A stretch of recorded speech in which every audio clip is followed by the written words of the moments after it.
సామలకోట ప్రభుత్వ జూనియర్ కళాశాల గ్రౌండ్స్ లో గల ఎన్టీఆర్ క్రీడా భవనంలో ప్రభుత్వం ఎంతో ప్రతిష్టాత్మకంగా చేపట్టిన ప్రభుత్వ పాఠశాల జూనియర్ కళాశాల విద్యార్థులకు textbooks, school bags, shoes పంపిణీ కార్యక్రమం నిర్వహించారు. Principal Leeladevi MEO P Pullayya ఆధ్వర్యంలో నిర్వహించిన ఈ కార్యక్రమంలో ముఖ్య అతిథిగా పెద్దాపురం శాసనసభ్యులు నిమ్మకాయల చినరాజప్ప పాల్గొని విద్యార్థులకు కిట్స్ పంపిణీ చేయడం జరిగింది.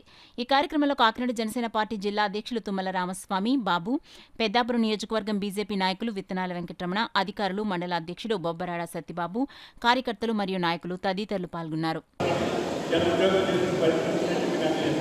మీరందరూ కూడా చదువుకుంటే ఉద్యోగం ఉంటుంది. ఎందుకంటే ఆలోచన తెలిసినప్పుడు పూర్వైతే 50 ఎకరాలు, 5 ఎకరాలు, 100 ఎకరాలు ఉండి ఇక అందరూ 2 ఎకరాలు, 1 ఎకరం పూర్తి పరిస్థితులు ఉన్నాయి. ఉద్యోగాలు కూడా అంతమంది ఉన్నాయి. మీరందరూ చదువు ఉద్యోగం చేస్తేనే మీ తల్లిదండ్రులకి ఎక్కువ ప్రతి ఒక్కరు చదువుకోవాలంటే మీరు బాగా చదువుకోవాలి. కాలేజీలో చెప్తున్నాను, ఈ కాలేజీలో అందరూ కూడా ఎలా బయట పరిస్థితులు పోగలేదు. మీరందరూ కూడా జాగ్రత్త చదువు మీద దృష్టి పెట్టండి. ఇతర డిస్కషన్ ఎలా బాగుంటున్నారు, ఆడపిల్లలు ఉన్న కాలేజీకి గాంధీ ప్రభుత్వం పెడుతున్నాం. దాన్ని అన్నీ కూడా కంట్రోల్ చేస్తున్నాము.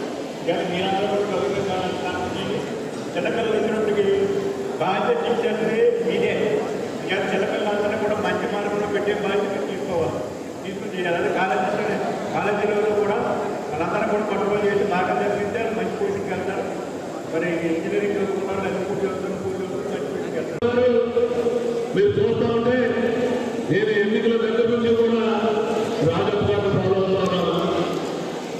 ఒక పక్క మున్సిపల్ పెద్దాపురంలో కానీ, సామలకోట కానీ, ఇప్పుడు కూడా వార్డు కౌన్సిలర్ దగ్గర నుంచి, జడ్పీటీసీ సభ్యుల దగ్గర నుంచి, వైస్ చైర్మన్ దగ్గర నుంచి, చైర్మన్ దగ్గర నుంచి, మరి మొట్టమొదటిగా చైర్మన్ గారు మాట్లాడమంటే మొన్నైతే 2-3 ఎన్నికలు చూసారు. మా ఊరిలో సరిగ్గా మాట్లాడలేకపోయారు.